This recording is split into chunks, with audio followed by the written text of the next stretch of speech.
বিসমিল্লাহির রহমানির রহিম।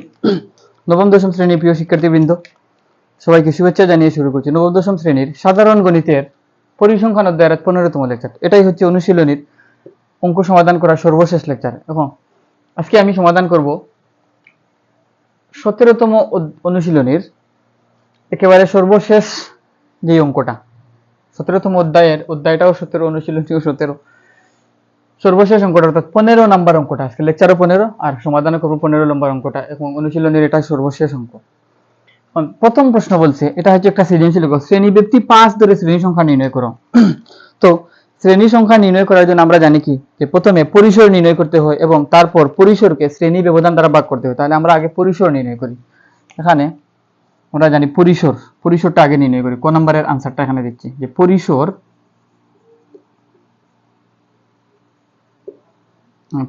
সমান হচ্ছে সর্বোচ্চ উপাত্ত মাইনাস সর্বনিম্ন উপাত্ত প্লাস হচ্ছে 1, অর্থাৎ সর্বোচ্চ উপাত্ত থেকে সর্বনিম্ন উপাত্ত বিয়োগ করে বিয়োগফলের সাথে 1 যোগ করতে হয়। যোগ করলে আমরা পরিসর পাবো।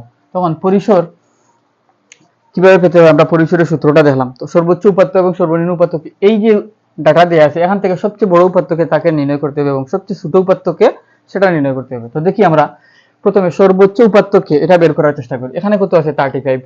দেখি 35 থেকে বড় কোনো উপাত্ত আছে কিনা। 30, 27, 42 আছে একটা। দেখি এখন 35 থেকে আমরা বড় পাইছি কত 42। এখন দেখবো 42 থেকে বড় আছে কিনা। আমি এটাকে মার্ক করে রাখলাম। এটা হচ্ছে 20, 42 থেকে বড় হওয়ার কথা 19, 27, 39, 40 পাইছি আমরা। 42 থেকে বড় হতে হবে। 40 থেকে বড়, 42 থেকে বড় 30, তারপর 30, 23, 26, 5, 17, 23, 11, 17। অর্থাৎ তাহলে আমরা দেখতে পাচ্ছি যে 42 থেকে বড় কোনো মান আর এখানে নাই। তাহলে এখানে সর্বোচ্চ উপাত্ত কত 42। তা আমি এই যে সূত্রের এই জায়গায় সর্বোচ্চ উপাত্তের জায়গায় কত লিখলাম 42, তারপর কি আছে মাইনাস আছে। এখন লিখতে হবে সর্বনিম্ন উপাত্ত কত। তো সর্বনিম্ন উপাত্ত বের করার জন্য আমরা দেখি যে এটা হচ্ছে কত 35। দেখি 35 থেকে ছোট উপাত্ত আছে কিনা। এটা হচ্ছে কত 30, 35 থেকে ছোট হচ্ছে 30। দেখি 30 থেকে আরো ছোট আছে কিনা 27 হচ্ছে 30 থেকে ছোট। দেখি 27 থেকে ছোট আছে কিনা। এটা কত 20 আরো ছোট থেকে এই পর্যন্ত আমরা 20 পাইছি সর্বনিম্ন। দেখি 20 থেকে এটা হচ্ছে কত 19 পাইছি সর্বনিম্ন। দেখি 19 থেকে এইদিকে আর ছোট পাই কিনা। এটা 27, 19 থেকে ছোট না 19, 14 পাইছি আর একটা 14। এই 14 হচ্ছে এই পর্যন্ত আমরা উপাত্ত দেখছি যে এই এখানে এই উপাত্তের মধ্যে 14 হচ্ছে সর্বনিম্ন। দেখি 14 থেকে ছোট পাই কিনা। এটা 15, তাহলে 14 থেকে বড় 12 পাইছি আর একটা 12, তারপর 10 আছে, 9 আছে, 7 আছে। অর্থাৎ এই প্রথম সারিতে আমরা সর্বনিম্ন উপাত্ত পাইছি কত 7। দেখি এর দ্বিতীয় সারিতে দেখি এই 7 এর ছোট আর পাই কিনা 20, 21, 7 থেকে ছোট নাই, 7 থেকে ছোট আর নাই, দেখি আর আছে কিনা নাই। দেখি 7 থেকে ছোট 8 একটা আছে। 8 তো 7 থেকে ছোট না, তাহলে 8 এর ছোট হচ্ছে 7, তাহলে 7 এই পর্যন্ত পাওয়া আমাদের সর্বনিম্ন উপাত্ত কত 7। দেখি 8 এরপর আছে কিনা 7, তার মানে আর নাই। অর্থাৎ এখানকার সর্বোচ্চ উপাত্ত হচ্ছে 42 এবং সর্বনিম্ন উপাত্ত হচ্ছে 7। তাহলে সর্বোচ্চ উপাত্ত 42 লিখলাম মাইনাস সর্বনিম্ন উপাত্ত হচ্ছে 7, এই 7টাকে লিখলাম প্লাস দিলাম 1। 42 থেকে যদি 7 বিয়োগ করি তাহলে কত থাকে 36, মেবি 35। তাহলে এই অংশ হচ্ছে 35 প্লাস হচ্ছে কত 1। তাহলে 35 এর 1 কত হচ্ছে 36।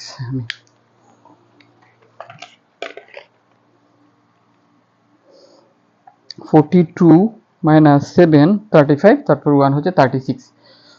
36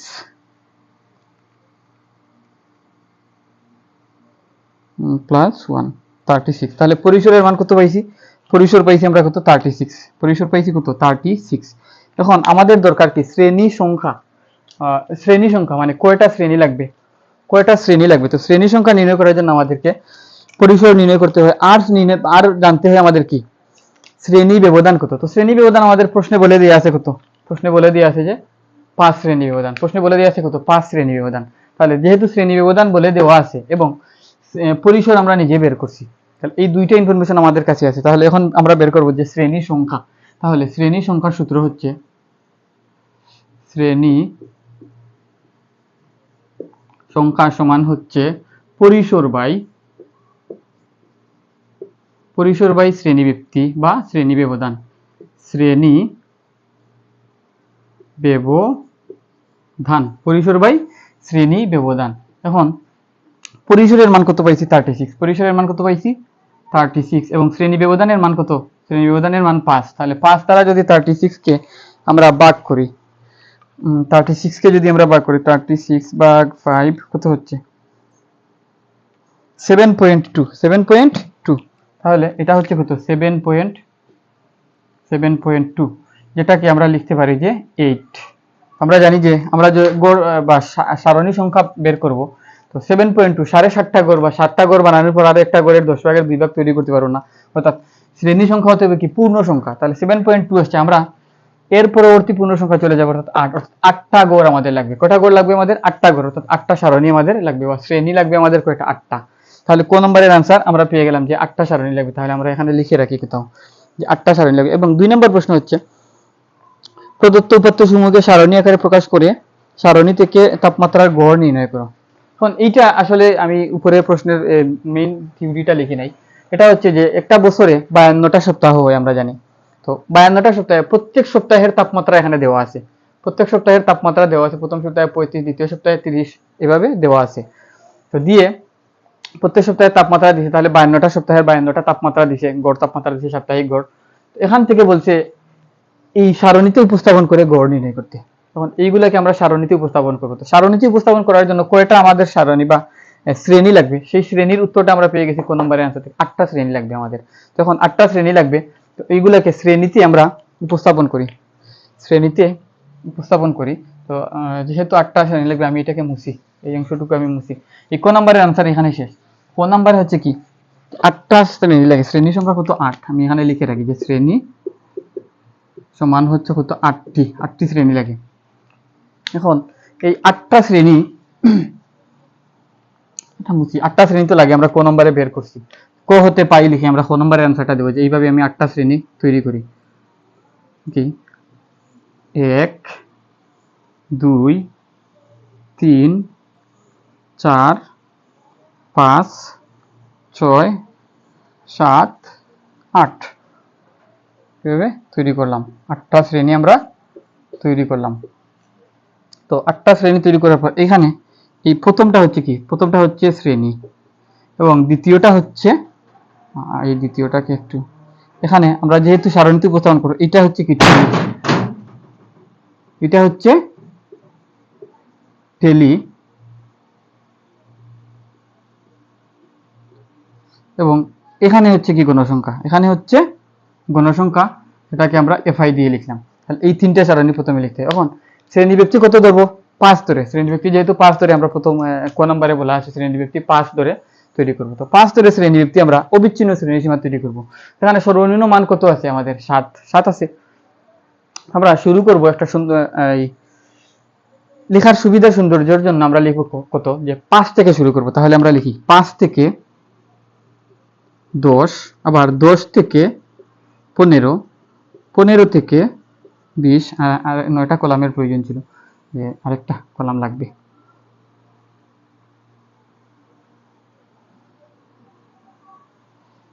এখানে আমি নিচেরটাই ব্যবহার করব। 8টা সাজানোর জন্য আমাদের আরো একটা কলাম লাগবে। 20, 20 থেকে 25, 25 থেকে 30, 30 থেকে 35, 35 থেকে 40, এবং 40 থেকে 45, 40 থেকে 45। আমি এই 8টা ঘর আর একটা সাজানোর জন্য মোট 9টা কলাম ব্যবহার করলাম।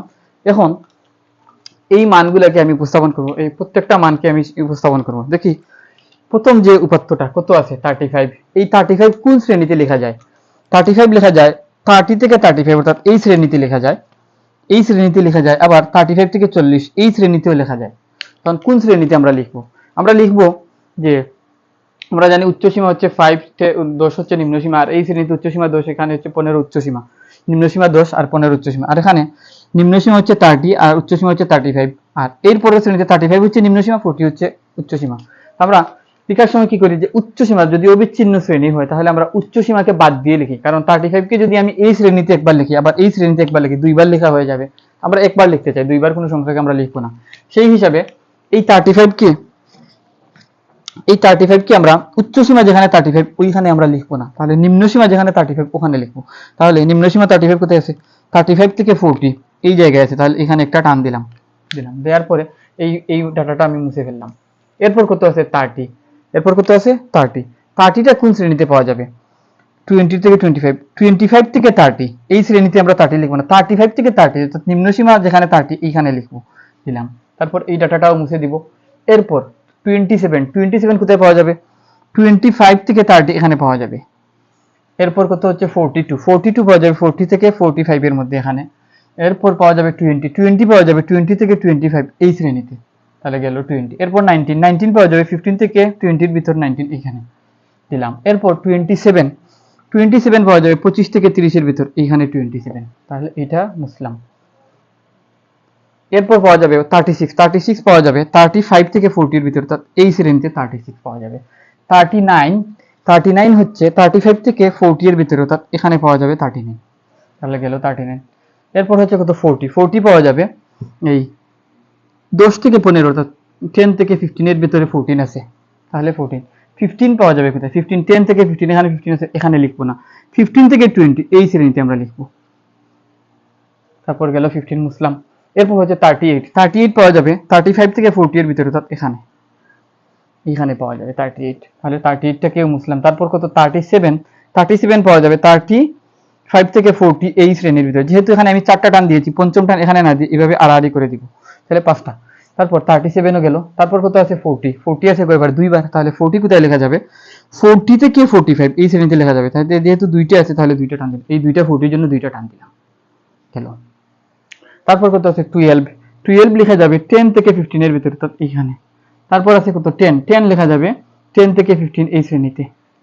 তারপর আছে কত? 9 লেখা যাবে 5 থেকে 10 এর ভিতর, এইখানে 9। তারপর 7 লেখা যাবে এই প্রথম শ্রেণীতে, 5 থেকে 10 এর ভিতরে 7 আছে, তাহলে এই শ্রেণীটা আমাদের প্রথমটা শেষ করলাম। এখন এরপরের উপাত্তগুলো লিখি। এরপরে আছে 20 লেখা যাবে 20 থেকে 25 এর ভিতর এখানে, এবং এরপরে লেখা যাবে 21 লেখা যাবে 20 থেকে 25 এর ভিতর এখানে। তারপর 24 আবারও এখানে লেখা যাবে, 4টা টান দিলাম। তারপর 33 লেখা যাবে 30 থেকে 35 এর ভিতর এখানে। তারপর আছে কত? 30 লেখা যাবে 30 থেকে 35 এর ভিতর এইখানে। 29 লেখা যাবে 25 থেকে 30 এই শ্রেণীতে, তাহলে লিখলাম 29। এরপর হচ্ছে 21 লেখা যাবে 20 থেকে 25 এই শ্রেণীতে, যেহেতু এখানে 4টা টান দেওয়া আছে তাহলে পঞ্চম টানটা এইভাবে আড়াআড়ি করে দিলাম। তারপর 19টা লেখা যাবে এই শ্রেণীতে, অর্থাৎ 15 থেকে 20 শ্রেণীতে 19 লেখা যাবে। তারপর আছে কত? 31 লেখা যাবে 30 থেকে 35 এর ভিতর এইখানে, লিখলাম। তারপর 28 লেখা যাবে 25 থেকে 30 এর ভিতর, অর্থাৎ এখানে, তাহলে এটাও গেল। এরপর 26 লেখা যাবে 25 থেকে 30 এর ভিতর, তাহলে 4টা টান দেওয়া আছে, পঞ্চম টানটা এইভাবে আড়াআড়ি করে দিলাম, 26 শেষ। তারপর 32 লেখা যাবে 30 থেকে 35 এর ভিতর, যেহেতু এখানে 4টা দেওয়া আছে, পঞ্চম টানটা এইভাবে আড়াআড়ি করে দিলাম। 30 লেখা যাবে 30 থেকে 35 এর ভিতর, এই হচ্ছে দিলাম। তারপর আবার 22 লেখা যাবে 20 থেকে 25 এর ভিতর এইখানে। তারপর 23 20 থেকে 25 এর ভিতর এখানে। তারপর 24 আবারও এখানে। তারপর 41 লেখা যাবে 40 থেকে 45 এর ভিতর এইখানে। তারপর 26 লেখা যাবে 25 থেকে 30 এর ভিতর, এইখানে। এবং তারপর হচ্ছে 23 লেখা যাবে 20 থেকে 25 এর ভিতর, অর্থাৎ এইখানে একটা দিলাম। তারপর 25 লেখা যাবে 25 থেকে 30 এর ভিতর এই শ্রেণীতে, এইটাও শেষ। তারপর 22 লেখা যাবে 20 থেকে 25 এর ভিতর, অর্থাৎ এখানে 4টা টান দেওয়ার পর আরো 4টা দেওয়া হয়ে গেছে, পঞ্চম টানটা এইভাবে আড়াআড়ি করে দিলাম, তাহলে এখানে 2টা 5টা 10টা এখানে লেখা হয়েছে 22। এরপর 17 পাওয়া যাবে 15 থেকে 20 এর ভিতর, এইখানে 17। এরপর 19 পাওয়া যাবে 15 থেকে 20 এর ভিতর, অর্থাৎ এখানে 4টা দেওয়া আছে, পঞ্চম টানটা আড়াআড়ি করে দিলাম। 20 থেকে 25 এর ভিতর পাওয়া যাবে, তাহলে এখানে আরেকটা টান দিলাম। তারপর 20 থেকে 25 এর ভিতর পাওয়া যাবে, এখানে আরেকটা টান দিলাম। আমি এটাকে আরেকটু এইভাবে সরাই, 23 লিখলাম। তারপর 8 পাওয়া যাবে 5 থেকে 10 এর ভিতর এখানে। তারপর 13 পাওয়া যাবে 10 থেকে 15 এর ভিতর এখানে। তারপর আবার 23 পাওয়া যাবে এইখানে। 24 আবারও এখানে পাওয়া যাবে, এবং 20 পাওয়া যাবে 20 থেকে 25 এর ভিতর। চারটা দেয়া আছে, এই পাঁচটা আরেকটা দিলাম। তারপর 32 পাওয়া যাবে এই 30 থেকে 35 এর ভিতর। 11 পাওয়া যাবে 10 থেকে 15 এর ভিতর। চারটা টার্ন দেওয়া আছে, 5 নাম্বারটা এইভাবে দিলাম। 17 পাওয়া যাবে 15 থেকে 20 এর ভিতর, এইখানে। তার মানে আমাদের সবগুলো ডাটা এই টেলি চিহ্নের দ্বারা উপস্থাপন করে শ্রেণীতে উপস্থাপন করলাম। এখন এই টেলিতে উপস্থাপন করছি, এখন টেলি চিহ্নে কয়টা দাগ দিছি এখন এইখানে লিখবো। তাহলে এখানে 3টা দাগ দিছি, তাহলে এখানে হবে 3, এখানে 5টা দিছি, এখানে হবে 5, এখানে 6টা দিছি, এখানে হবে 6, এখানে 5 10 15টা দিছি, তাহলে এখানে হবে 15, এখানে কটা 5টা 2টা 7টা দিছি, এখানে 7, এখানে হবে 7, এখানে 5টা 5, এখানে 1 2 3 4, তাহলে এখানে হচ্ছে 4। এই হচ্ছে আমাদের টেলি চিহ্ন, তারপর গণসংখ্যা লিখলাম। লেখার পর এখন আমাদের গড় বের করতে হবে। তো গড়ের সূত্র আমরা জানি যে গড় সমান summation f i x i by n. F i x i by n, এই হচ্ছে একটা সূত্র। আরেকটা সূত্র আছে A plus summation f i u i by n into h. তো আমাদের সংক্ষিপ্ত পদ্ধতিতে যেহেতু বলে নাই, আমরা এই পদ্ধতিতেই গড়টা বের করি এখন আপাতত। তখন এই পদ্ধতিতে যদি আমরা গড় বের করি, আমাদের কি এফআই দেওয়া আছে, এক্সআই দেওয়া নাই। এক্সআই মানে কি মধ্যবিন্দু। তো মধ্যবিন্দু আমরা এখানে মধ্যবিন্দুটা বের করি, মানে মধ্যবিন্দু এক্সআইটাকে বের করি। তো 5 এবং 10 এর মধ্যবিন্দু কত হবে? আমরা জানি মধ্যবিন্দু বের করার জন্য 5 আর 10 এই দুইটাকে যোগ করতে হয়। 10 যোগ 5 ভাগ 2, অর্থাৎ 7.5, 7.5 এবং পরের মধ্যমান লেখার জন্য এই 7.5 এটার সাথে শ্রেণী ব্যবধান কত 5 আছে, তাহলে শ্রেণী ব্যবধান 5 যোগ করে পরেরটা লিখো। তাহলে 5 যদি যোগ করি তাহলে হবে 12.5, এরপর হবে 17.5, 22.5, 27.5, 32.5, 37.5, 42.5, এভাবেই হবে। আর দেখি আমি ঠিক আছে কিনা। এটা হচ্ছে কত 10 প্লাস 15 ভাগ 2 হচ্ছে 12.5। ঠিক আছে, সবগুলো ঠিকঠাক আছে। এখন এফআই আর এক্সআই, এফআই আছে আমাদের, এক্সআইও আছে আমাদের। এখন এফআই আর এক্সআই গুণ করে আরেকটা কলাম দরকার। এফআই আর এক্সআই গুণ করি। এফআই আর এক্সআই যদি আমরা গুণ করি, এফআই কত 3, প্রথম শ্রেণীর এফআই 3 এবং 7.5, 3 ইন্টু 7.5 সমান কত হয় 22.5 হয়। অর্থাৎ এফআই এবং এক্সআই যদি গুণ করি 22.5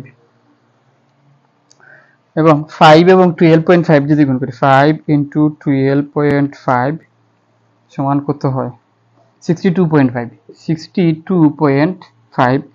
এরপর 6 ইন্টু 17.5, 6 ইন্টু 17.5 সমান কত দাঁড়ায় 105। এরপর 15 ইন্টু 22.5, 15 ইন্টু 22.5 337.5, 337.5, 337.5। এরপর 7 ইন্টু 27, 7 ইন্টু 27.5 সমান 192.5। তারপর 7 ইন্টু 32.5, 7 ইন্টু 32.5 সমান কত হলো 227.5। তারপর 5 ইন্টু 37.5, 5 ইন্টু 37.5 সমান হচ্ছে 187.5 এবং 4 ইন্টু 42.5, 4 ইন্টু 42.5 170।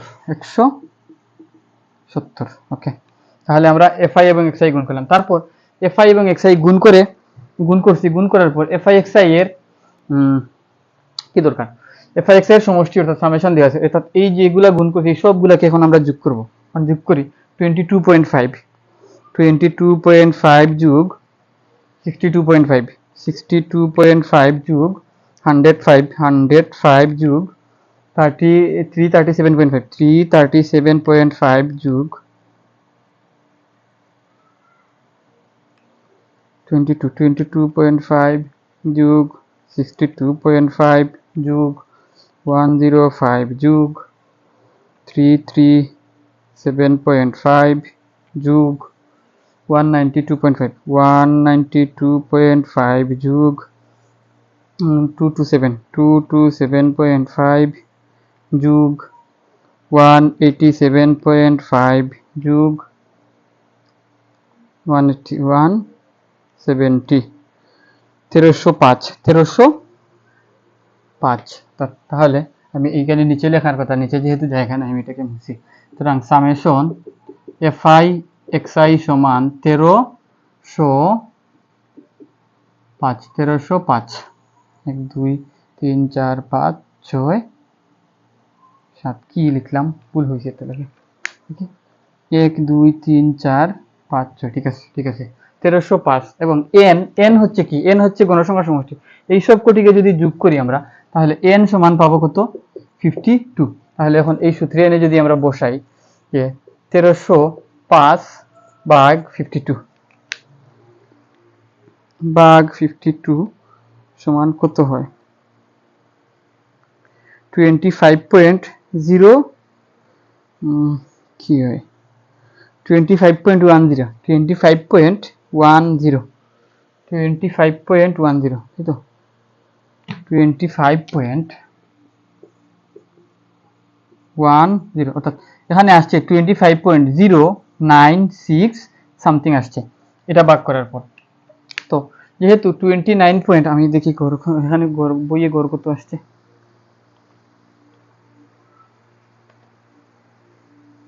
24.44। আচ্ছা ঠিক আছে 25.0961 তো আমি দশমিকের পর আমি এই 2 ঘর লিখবো, দশমিকের পর কি করব 2 ঘর লিখবো। তো যেহেতু দশমিকের পর 2 ঘর লিখবো 3 নাম্বার ঘরের দিকে তাকিয়ে দেখবো 5 অথবা 5 এর বেশি আছে কিনা। 3 নাম্বার ঘরের দিকে তাকিয়ে দেখছি যে 5 6 আছে, তার মানে এর পূর্বের ঘরে 1 যোগ হবে। তাহলে পূর্বের ঘরে কত আছে 9, 9 এর সাথে যদি 1 যোগ হয় তাহলে এই ঘরে হয়ে যাবে কত 10, এই ঘরে হয়ে যাবে কি 10। এখানে 10 তো আমরা বসাতে পারবো না, 10 না বসিয়ে আমরা এখানে বসাবো কত 0 বসিয়ে এই 1টা আমরা ওই পাশে এনে যোগ করে দেবো অর্থাৎ 10। তাহলে ফাইনালি উত্তরটা হচ্ছে কত 25.10। এটাই হচ্ছে আমাদের কাঙ্ক্ষিত গড়। এখন এইটা হচ্ছে খ নাম্বারের আনসার। গ নাম্বার আনসার হচ্ছে বইয়ে দেওয়া আছে সব 24 পয়েন্ট, গাইডে দেওয়া আছে 24.44 মেবি 24.44। এইটা তারা করছে কি, তারা যে 7 থেকে শুরু করছে, 7 থেকে শুরু করে 7 থেকে 12 মেবি 7 8 9 10 11 কিভাবে সরি 6 থেকে 10 তারপর 11 থেকে 16 মেবি 11 থেকে 15 এইভাবে হচ্ছে কি বিচ্ছিন্ন শ্রেণীসীমা তৈরি করছে। তো আমি বিচ্ছিন্ন শ্রেণীসীমা তৈরি করি না, আমি অবিচ্ছিন্ন শ্রেণীসীমা তৈরি করছি। অবিচ্ছিন্ন শ্রেণীসীমা তৈরি করার কারণ আমি 3 নম্বরে এখন লিখবো কি আয়তলেখ আঁকবো এবং আয়তলেখ থেকে আমরা প্রচুরক নির্ণয় করবো। আয়তলেখ থেকে আমরা কি করবো প্রচুরক নির্ণয় করব। তো আয়তলেখ আঁকার জন্য আমাদের অবিচ্ছিন্ন শ্রেণীসীমাটা প্রয়োজন, অবিচ্ছিন্ন শ্রেণীসীমা প্রয়োজন। তো আমি খ নম্বরে এই কাজটা করে রাখছি। গ নম্বরে হুদাই কেন আরেকটা কাজ করবো যে অবিচ্ছিন্ন শ্রেণীসীমাকে বিচ্ছিন্ন শ্রেণীকে অবিচ্ছিন্ন শ্রেণীসীমা তৈরি করবো, তার চাইতে বরং আমার অবিচ্ছিন্ন শ্রেণীসীমা প্রথমেই তৈরি করে নেওয়া ভালো। তো করলাম। তো আমার এখানে যে 25.10 আসছে 25.10 আর তাদের আসছে 24.44। তো এটা আসার কারণ হচ্ছে আমি শ্রেণীটা ভিন্ন নিশ্চিত, এই জন্য হিসাবে একটু সামান্য কিছু পার্থক্য হয়েছে, অসুবিধা নেই, এইভাবে লিখলে হিসাব ঠিকঠাক থাকে যদি উত্তর ঠিক আছে।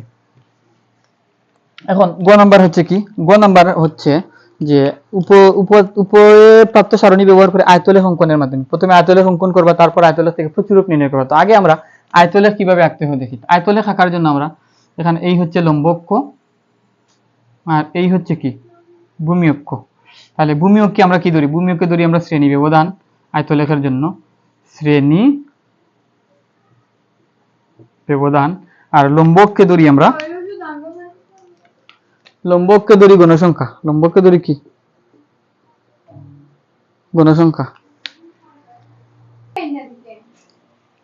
কারণ শ্রেণী এটা হচ্ছে আমাদের কি মূলবিন্দু, এটা কি 0। তাহলে এখানে শ্রেণী যদি ধরি তাহলে এখান থেকে এই ঘরে আমরা ধরলাম কত 5, এই ঘরে ধরলাম 5 এই করে 10 এইটুকু 15 এইটুকুতে 20 এইটুকুতে 25 এইটুকুতে 30 এইটুকুতে 35 এইটুকুতে 40 এইটুকুতে 45 এইটুকুতে 50 লিখলাম।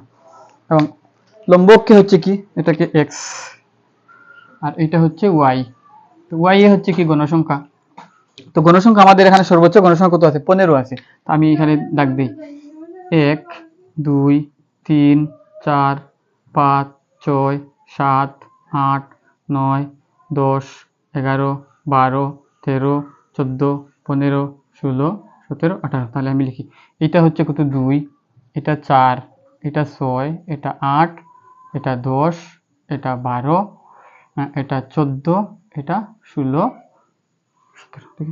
2 4 4, এটা 4 না রে, হাই রে হাই, এটা 4। তাহলে এইটা হচ্ছে 6, এটা হচ্ছে 8, এটা হচ্ছে 10, এটা হচ্ছে 12, এইটাই হচ্ছে 14, এটা হচ্ছে 16, এটা হচ্ছে 18। ঠিক আছে, এখন দেখি আমরা শ্রেণী আর গণসংখ্যা। এই যে 5 থেকে 10 শ্রেণীতে গণসংখ্যা কত আছে, 3 জন। এই 5 থেকে 10 শ্রেণীতে গণসংখ্যা কত আছে, 3। তাহলে 1 2 3 হচ্ছে এই ঘরে, এই ঘর থেকে আমি একটা রেখা এইভাবে টানি। এই যে এটা হচ্ছে 3 এর ঘর, তাহলে এইভাবে একটা রেখা আমি টানি। টানার পর এই রেখার উপর 5 থেকে 10 শ্রেণী, এই যে 5, এই শ্রেণী থেকে উপরে উঠি, আবার এই শ্রেণী থেকে আমি উপরে উঠি, উঠে এই যে একটা রেখা আছে, এইটাই হচ্ছে আমার 5 থেকে 10 শ্রেণীর আয়তলেখ গেল। তারপর 10 থেকে 15, তাহলে প্রথমটা আমার শেষ, এটা শেষ। 10 থেকে 15 তে গণসংখ্যা কত আছে, 5। 10 থেকে 15, 10 থেকে 15 তে গণসংখ্যা আছে কত, 5। এটা হচ্ছে 6, তাহলে 4 5 এইটা। এই বরাবর একটা রেখা আমি টানলাম। টানার পর এই 10 থেকে 15 কত, 5। তাহলে এই 10 থেকে এইখান থেকে আমি উপরে উঠি, আবার এইখান থেকে আরেকটু উপরে উঠি, এইটাই হচ্ছে আমার সেই ঘর। তাহলে 10 থেকে 15 তে গণসংখ্যা 5 আমরা এখানে লিখলাম। এবং 15 থেকে 20 এই শ্রেণীতে গণসংখ্যা তো আছে 6। 15 থেকে 20 6 গণসংখ্যা। তাহলে এই যে এই 6 এর রেখাটা আমি এভাবে আরেকটু বর্ধিত করি। 15 থেকে 20, তাহলে এইটা এখানে যাবে, আর এইটাকে এভাবে সোজা করে উপরে নিয়ে আসি। 15 থেকে 20 এই শ্রেণীতে আছে, লিখলাম। লিখার পর 15 থেকে 20 হচ্ছে 6, এটা এই শ্রেণীতে লিখলাম। তারপর 20 থেকে 25, 20 থেকে 25 আছে কত, 15।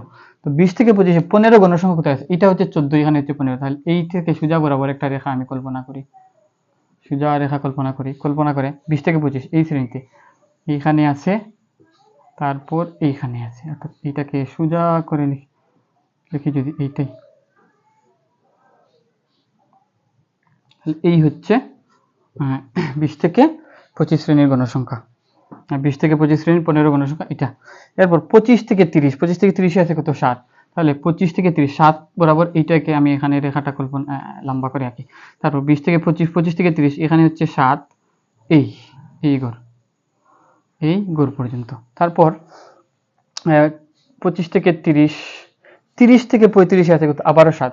তাহলে 30 থেকে 35 আবারও 7। তাহলে এটাকে এইভাবে একটু বর্ধিত করি, তাহলে এই রেখাটাকে এখানে উপরে নিয়ে দেখাই, এই 7 গেল। তারপর 35 থেকে 40, 35 থেকে 40 আছে 5। তাহলে 5 হচ্ছে 4, এখানে 5, এইটা এই বরাবর একটা রেখা টানি, তাহলে 5 এই হচ্ছে 5, এই 5। এরপর 40 থেকে 45 কত আছে, 4। তাহলে 4 এই যে এই বরাবর একটা রেখা, এই বরাবর একটা রেখা আমি কল্পনা করি, তাহলে 4 এইখানে হচ্ছে 4।